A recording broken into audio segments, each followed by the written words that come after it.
Maseret Ketubot, feuille numéro 38 de Flametret, quatrième ligne. Rava dit, mais ça, on l'apprend déjà de la Braïta, de la maison d'études de Cheskia, des Tana de Becheskia, parce qu'il y a une Braïta de la maison d'études de Cheskia qui dit Make Adam ou Make Behema. Le verset parle de celui qui a tué un homme et de celui qui a tué une bête. Make Behema lo chalak tabu ben shogeg le mezi ben mitkaven et shen mitkaven, ben der hirida de chalia. Les poutro mamon et la lechayvo mamon. De la même manière que celui qui a tué une bête, on ne fait pas de différence entre si c'était involontaire ou volontaire, s'il avait l'intention, s'il n'avait pas l'intention, s'il l'a fait dans un mouvement vers le bas ou dans un mouvement vers le haut. Et on ne dit pas qu'il est dispensé de payer, mais dans tous les cas, il doit payer. Afmaki Adam, de même pour celui qui tue un homme.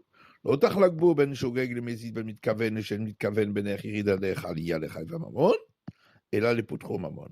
Non plus, tu ne feras pas de distinguo entre celui qui aurait agi involontairement ou volontairement, avec intention ou sans intention, en faisant un mouvement vers le bas ou un mouvement vers le haut.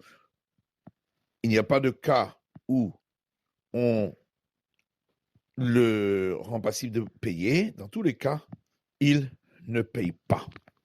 Et donc on le sait déjà que dans tous les cas, il ne peut pas payer, ni ainsi se rendre dispensé de la peine capitale en payant. Et là, Rami Bachama, c'est pourquoi Rami Bachama dit Itzterich. En réalité, j'ai besoin quand même de ce verset qui dit que tout homme qui est passible de mort ne sera point racheté. Parce que j'aurais pu croire que quand on a dit qu'il n'y a pas en même temps peine capitale et en même temps remboursement d'argent, ce serait dans le cas où il aurait crevé l'œil et ceci aurait entraîné sa mort. Mais j'aurais pu croire que s'il avait d'un côté crevé l'œil et de l'autre côté, par un autre coup, au même moment, il l'aurait tué, et bien, j'aurais pu croire que puisque c'est deux coups différents, à part la peine capitale, on lui demanderait de payer. Alors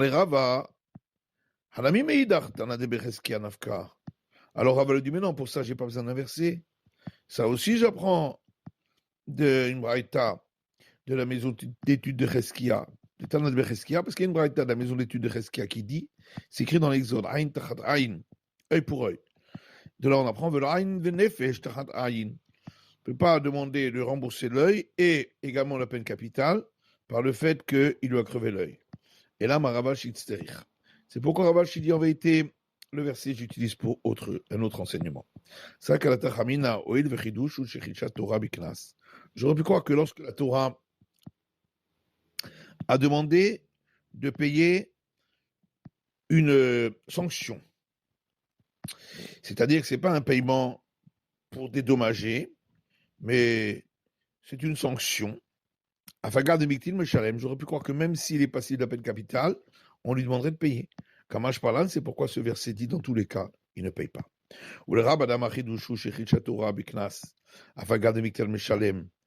Par contre, d'après Rabat qui dit que, effectivement, la Torah, elle a donné des cas exceptionnels où elle a demandé de payer une sanction, et dans ces cas-là, même s'il est passible de peine de mort, il paiera la sanction. Alors, qu'est-ce que lui fait de ce verset en trop qui dit que celui qui est passible de mort ne sera pas racheté? Ça va la Katana Kama de Rabbi Chanan ben Akavia. Il l'utilise pour l'enseignement du premier avis qui s'oppose à Rabbi Chanan ben Akavia et qui dit que même celui qui a fait le vœu de donner la valeur forfaitaire d'un homme qui est condamné à mort, il est dispensé de payer puisque la personne n'a aucune valeur et donc même la valeur forfaitaire, il n'aura pas besoin de payer. Matnitin, Mishnah suivante. Une jeune fille qui avait une fois reçu l'acquisition par le mariage et ensuite elle a été divorcée et après cela elle aurait eu une relation avec un homme. Rabbi Sagli Omer en l'arkenas. Rabbi Sagli dit il n'y a pas la sanction d'argent à payer. Rabbi Akiva Omer yesh laknas ou knasa le'atzma. Rabbi Akiva dit il y a la sanction à payer, mais on le paye directement à la femme. Rabbi Sagli dit La Gemara demande c'est quoi la raison de Rabbi Saglili à Makra, parce que le verset dit dans Deutéronome Asher lo orasa. On parle d'une jeune fille qui n'aura point été une fois acquise par l'acte du mariage. Ah, Ursa en Akenas. Donc ça veut bien dire que si elle aurait été acquise par l'acte du mariage une fois, elle ne reçoit plus le montant de la sanction. Rabbi Akiva lui dit, si elle n'avait point reçu d'acte de mariage, à ce moment-là, la sanction ira au père. Mais si une fois elle a reçu l'acquisition d'acte de mariage, alors la sanction ira à elle. Et la Merata Nahara Velo Bogeret. Alors à ce moment-là, quand le verset dit qu'elle doit être une jeune fille, Nahara, entre 12 ans et 12 ans et demi, et non pas une qui a plus de 12 ans et demi. Hachanami Teleatzma. Là aussi, tu vas dire que lorsqu'elle a plus de 12 ans et demi, elle reçoit quand même la sanction pour elle. Mais tout la vélo beroula. Et quand la Torah dit qu'il faut qu'elle soit vierge, et donc on exclut si elle avait une relation. Hachanami Teleatzma. Est-ce que là aussi, on va dire que si elle avait déjà une relation, elle, à ce moment-là, la sanction irait pour elle? Elle a les gamrés. Mais on a toujours vu que non, elle ne reçoit pas du tout la sanction dans ces cas-là. Hanami la gamré, ben ici aussi, si elle a reçu une fois l'acte d'acquisition de mariage, elle ne reçoit pas la sanction du tout. Malach Rabbi Akiva, Rabbi Akiva te répondra que ces termes qui n'avaient point été acquis par l'acquisition du mariage, en vérité, on l'utilise pour un autre enseignement dans une braïta qui dit Achalo Rasa Prat Lenara Shintarsa Vengarsha Shen la classe, dit Rabbi Saglili. Donc, le verset dit qu'il n'aura point été acquise par l'acquisition du mariage pour exclure la jeune fille qui une fois aurait été acquise et ensuite aurait été divorcée. Il n'y aura pas de sanction à payer. Parole de Rabbi Saglili. Rabbi Akiva Omer, Yesh la classe, Vikinsa le aviha. Rabbi Akiva dit il y a une sanction à payer et c'est le père qui va recevoir la sanction. Vadin noten. Et c'est logique. Puisque le père qui marie sa fille quand elle a entre 12 ans et 12 ans et demi, c'est lui qui reçoit l'argent de l'acte d'acquisition du mariage. Et également, c'est lui qui reçoit l'argent de la sanction si elle aurait eu une relation avec quelqu'un lorsqu'elle n'était pas mariée. Donc de la même manière que l'argent de l'acte d'acquisition du mariage, même si une première fois elle avait eu acte d'acquisition du mariage et elle s'était divorcée, ben c'est déjà la deuxième, malgré tout ça revient en père. Donc c'est logique de dire que également l'argent de la sanction, même si une fois elle avait reçu l'acte d'acquisition du mariage et elle avait ensuite été divorcée, ça reviendra au père. Mais alors pourquoi le verset dit qu'il n'aura point été acquise par acte d'acquisition du mariage? Moufné, effectivement le verset est en trop, la kishlo, velidon emenu xerashava, pour pouvoir apprendre par déduction, par similitude des termes. Nemar kanachalorasa, nemar le ala nachalorasa. C'est écrit ici, concernant celui qui aurait une relation en ayant forcé la fille, c'est écrit les termes qui n'aura point été une fois acquise par acquisition d'acte du mariage. Et c'est marqué plus loin, concernant celui qui aurait séduit la fille, également les termes qui n'auraient pas été acquises par l'acquisition du mariage. De la même manière que ici, c'est 50 pièces qu'il doit payer, de même là-bas, ce sera 50 pièces. Et de la manière que là-bas, c'est écrit que ce sont des pièces de shekel, Afkan Shkalim, ici aussi, c'est des pièces de shekel. Mais Rabbi Akiva, on lui demande, d'où sais-tu que les termes qui n'aura point été, une fois acquises par acquisition du mariage, c'est pour déduire une déduction par similitude des termes. Et lorsque le verset dit vierge, ça vient exclure celle qui aurait déjà eu une relation. Et ma betula l'exirachava. Pourquoi on ne dit pas l'inverse? Que lorsque le verset dit qu'on parle d'une vierge, en vérité c'est venu pour apprendre par similitude des termes. Et Et lorsque le verset dit qu'il n'aura point été acquise par l'acquisition du mariage, c'est pour être sûr la jeune fille qui aurait été acquise par l'acquisition du mariage et ensuite divorcée. Seulement, c'est plus logique de dire que les termes qui n'aura point été acquise par l'acte d'acquisition du mariage, c'est uniquement venu pour faire la déduction par similitude des termes. Sherani Korebana Rabetula, parce que elle est bien une jeune fille vierge. Donc c'est normal qu'on paye une sanction. Adraba, l'agmadi benamers, mais tout là, l'ixera shava. Pourquoi on ne dirait pas que les termes vierges viennent pour la déduction par similitude des termes? Sherani Koreba Sherlorasa, puisque on peut lui appliquer les termes qui n'aura point été acquises par acquisition du mariage. Seulement, c'est plus logique de dire que on parle seulement si elle est vierge, parce que sinon, son corps a déjà été changé. De même, lorsqu'elle a dépassé 12 ans et demi, il y a déjà eu transformation corporelle, et donc, on considérera que la relation qu'elle a eue n'est pas une grande dégradation. Par contre, dans le cas où simplement elle avait eu une fois une acquisition par acte de mariage, il n'y a pas eu de transformation corporelle, puisqu'elle n'était pas encore rentrée dans la maison du mari, et donc dans ce cas-là, elle reçoit, on doit payer la sanction.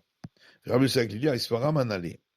Maintenant, Rabbi Yossi Glili, d'où est-ce que lui il apprend que la somme est la même, que ce soit dans le cas où c'était une relation où il avait forcé ou pas.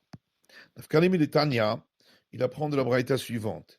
Qu'est-ce que c'est Fishkol, qui est Mohar Abetulot? C'est marqué pour celui qui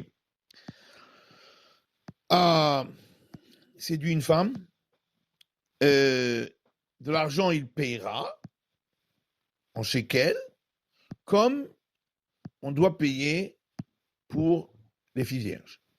Chez Yezek et Mohar Abetulot. C'est pour nous apprendre que ici, dans le cas où il a séduite, il paiera la même chose que lorsque il aurait eu une relation où il aurait forcé une jeune fille vierge.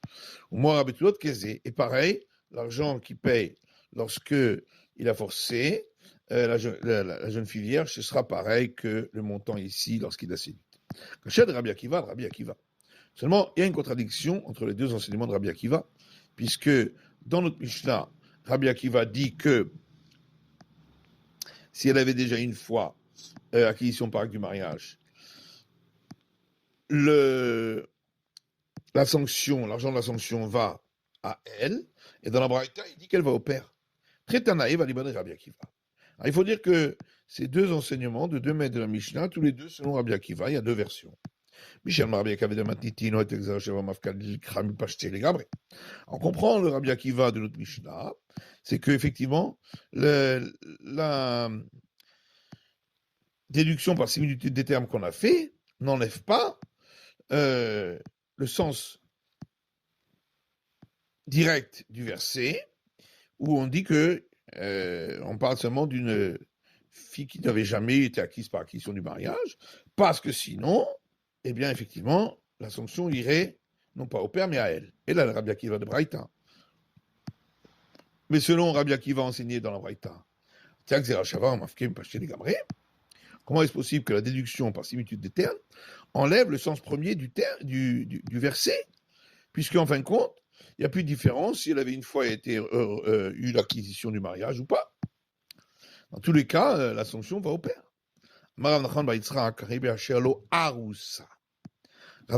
dit, parce que Rabbi Akiva, lui, il explique le verset qu'on parle d'une fille qui n'est point à présent acquise par acquisition d'acte du mariage. On va dire Aroussa, Batskilahi, mais ça c'est évident.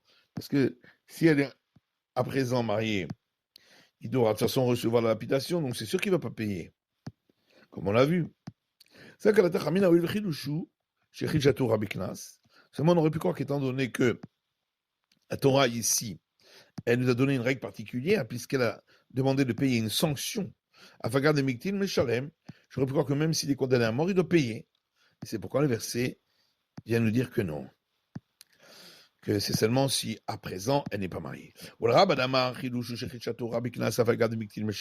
d'après Rabat qui lui dit effectivement, dans le cas où la Torah elle a donné une règle particulière en demandant le paiement d'une sanction, même s'il est condamné à mort, il doit payer.